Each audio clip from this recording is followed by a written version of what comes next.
Good morning. Malawi today. Very, very interesting. You hear prophets that claim or they claim that they have spoken to God. God has told them that this one is going to win. If you have resources, keep them away because you're going to lose those resources. Telling Biden in America that telling Donald Trump, not Biden, that Trump, just keep your resources, keep your money, because you're not going to win. Akulu, are we serious? Ndizoona kuti prophet wina church ku Nigeria basi mulungu akamuuza kumene kucho tauza Malawi uko kuti ena wonse asachite chisankho angomsiya munthu uyu apitirize. Ndizoona munthu uchoka pano ukagula prophet ku Nigeria, maprofeti ku Ghana, ukagula maprofeti ku Sierra Leone, kugula maprofeti mu Zambia, mu South Africa, kugula maprofeti kuti azinena kuti mulungu anena ndi iwowo kuti uzawina. Kodi mulungu wake uta akula kuti kumuseweresa mulungu kwambiri ino Amalawi ndekuti simukuziwa bwinobwino kuti munapangidwa ndi Yehova. Nde ine pano andiphere mwana munthu uyo, andiphere ndani munthu uyo, andiphere ichi munthu uyo, andikwapule munthu uyo, ndeno munthu uyo mulungu azibwera kuti iwe chose mene kupanga chiri perfect uzipade anthu apa. Ndizoona Amalawi. Anyway, ndikapa nkhani ndi ya chisankho imene ine ndimafuna ndizinena kwambiri chifukwa chisankho nde future ya dziko lino. Nde ife tikufuna kuti Malawi muno democracy ipitirire, osati prophet amene unena Nigeria kuti democracy ife Malawi muno mukhale one party state fa mulungu amuuza zimenezo. Akuluakulu tikamanena ku mtundu wa dziko tisamachulisa chibwana pasakhale tabwara ayi. Akuluakulu ine zimene ndikunena zakuti Malawi Electoral Commission ibwere ndi free and fair elections. Malawi Electoral Commission chimene ikukanira kuti anthu akaone ma-servers aya akaone zimene zili machine mucho ndi chiyani. Ndi pamene pagona nkhani. Ine sinditha kukhala pano kuti zikuuzani manifesto iyi ukaichani ndikuziwa zambiri zisejoko ndi chibwana chokachoka koma sindinganena kuti ndi chibwana, ndi blueprint yawo imene yakuti azisewera ndi Amalawi pamajika or masaja awo asipitiriza kusewera ndi Amalawi. Ine zimene sindichita comment because that's their blueprint kuti azinamiza Malawi. Anyway, ni nkhani yawo imene koma ndikunena mayi mtalimanja. Chimene akukanira ndi chakuti mmene muja muli mafiga amene Chakwera azalengeza osati Malawi Electoral Commission azalengeza Chakwera pa 16 pa 17 kunena kuti wawina ndi mavoti kandi 2.8 million kandi 3 million. Nde akufuna kuti Chakwerayo alamulireso dziko for 5 years. Chifukwa chache abwera ndi nthabwala zawo zija zakuti civil servant iyeyo akulandira 250,000 a month. Nde amene akulandira 250,000 a month uja akalembe cheke chipita ku mwana womuthalire wabadwa dzulo kuti azilandira 500,000 no msonkho no chakuti chilichonse ayi. Pamene amene akulemba cheke chichi pa 200 something paja akupereka msonkho pomwe. Amene ndi masanja amene akonza chifukwa chakuti akupitiriza boma, akuti akupitiriza boma pa 16 pano lakuti apitirezo ndi another 5 years.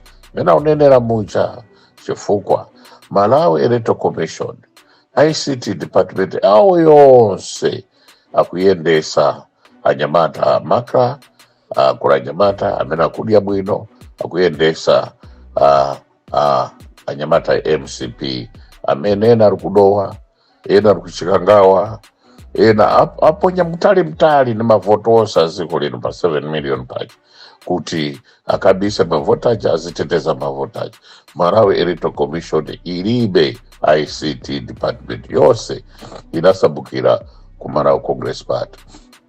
Ndi chifukwa chache fe tinapita ku court kuti akoti thandizeni tikachite audit. Ndiye pakali pano kuchedwa chifukwa kufuna kuti agule machine afeki kuti amene fe tikapita tikachite audit afeki iwo pamene machine enene anakabisa, ena anabisa kuchikangawa, ena anabisa kudowa uko kublanda, anabisa apa ndikuuze nisopano anabisa maro ena akeso ndisiyekaye kunena pano chifukwa ndikumene kuwabisidwa china chilichonse. Ndefe ndikuti inge ngakhala afekiwo mutipase tikachite investigate tione afekiwo kuti mafiga 7 million iwo achoka pati, and figa kuti 3,200,000 ya pa Central Region yachoka kuti ndi kuti, and anthu amene analembesa ndi ndani. Verification ndimene ife tikufuna, and audit mafigures iwo musevamo zimene ife tikufuna. Ndiye pakali pano thabwara zimene akupanga anthu ambiri tuziziwa kuti thabwara twi ino mmene inuyo mmene palili pano wina waka kuti ndo independent akulephera kulipira magesi kunyumba kwake, magesi itu auti iye adye ayasire ndatenge 10 million kapereka ku Malawi Electoral Commission 10 million icha kuti auti iye azaima pa independent autazaima upresident pamene iyeyo structure kukaronga kulibe structure zonse zanampangira chipani cha MCP chinampangira kwa msainisira mose moja kose kuja kuti mpite muzaona kuti palibe china chilichonse imene nacho. Ndeno azayambe kupanga campaign throughout the country apart from 10 million imene wakapereka iti akula kuti sachite chibwana ndi anthu ayi anthuwa agulidwa kuti nthawi imene azalengeza pa 17 kuti chakwera wawina iwo azanena kuti aya ifeso tavomereza tinayima nawo taonadi kuti chisankho ichi chikuyenda bwino. Ndi pamene pagona nkhani pamene sikuti akuwafuna kuti kapera zakhala maministers ayi. Saulos ananena kuti akuluakulu acharichi amipingo yonse ino akuluakulu amene kuti ndino anzeru tikapanga mgwirizano kodi zizakhala bwanji auti iyayi tizaziona tikawina. Anawina Saulos kulibe anaphesanso chifukwa chakupha Saulos chifukwa chakufunga kuti Saulos iyo anamfunisisa kwambiri anakafasha niru asirikali acha ije wosala kwai lero kulibe ino chifukwa chofuna kukoma anthu amene akupanga Malawi Electoral Commission kutatenga, they have taken over ICT department kuti akuyendesa ndiwowo. Ndiye chifukwa chache pakati panife tinapita ku court iwosanena kuti nafeso anakatiitana cholinga chawo chakuti kumene kuchakanena kuti yayi ife sitikuona kuti ngakhale kuti tachita Malawi Electoral Commission iyo koma tifuna kaye kuti tikonzeke kaye kuti tichite defend bwino. Sakugula nthawi pakati aponya mavoti alengeza ndi cholinga chawo chimenecho.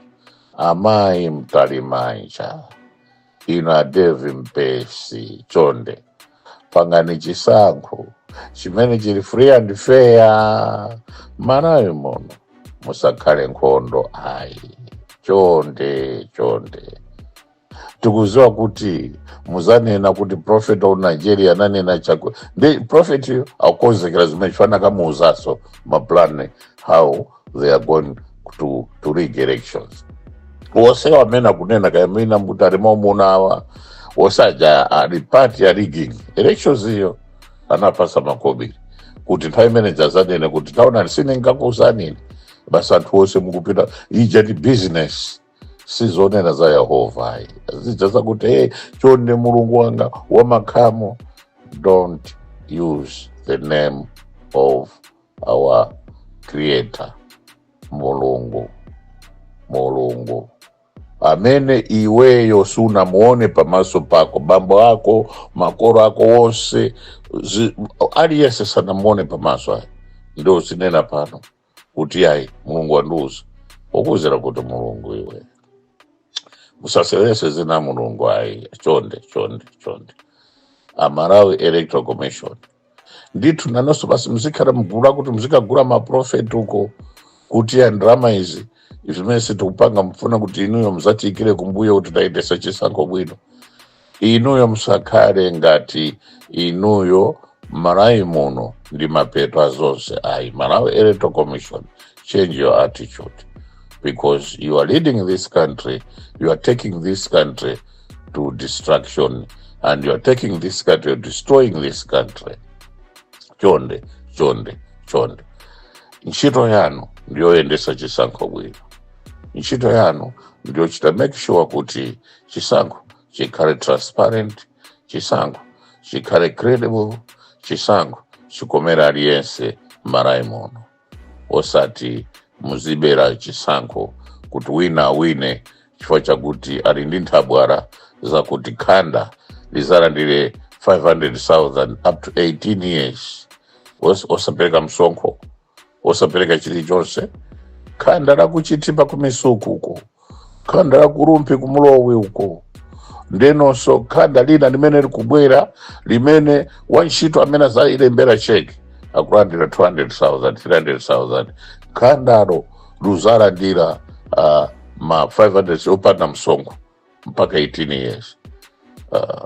Akuluakulu Chifukwa Donald Trump wa America ananena kuti ana wonse amene akubadwa tizawapasa makobiri basi Malawiso ikuti ifeso na feso ana amene akubadwa tizapasa makobiri. Ziko limene likulephera kugula mankhwala ochipatala. Anyway, ndisiye zimenezo ine ndili ku Malawi Electoral Commission. Malawi Electoral Commission chimene akukandida kuti tisaone mucho chifukwa chakuti figa imene awuzalengeza pa 17 akuiziwa kuti wawina Chakwera. Ndechifukwa chache anthu ena mukwaona akuti ife timapatoka Chakwera olepera Chakwera kaechani Chakwera tata ayi ndi gulu la rigging lumene lolo apangana kale kuti azapasa uministerial. Unduna wonse undananda ndizakuuzani mu August kuti azakhale nduna wakuti uyokhala nduna wakuti chifukwa chakuti akubera chisankho pa 17. Amene akuwina chisankho, genuine chisankho, ndi Professor Arthur Peter Mutharika. Ndi amene akuwina genuine chisankho pa 17 aliyense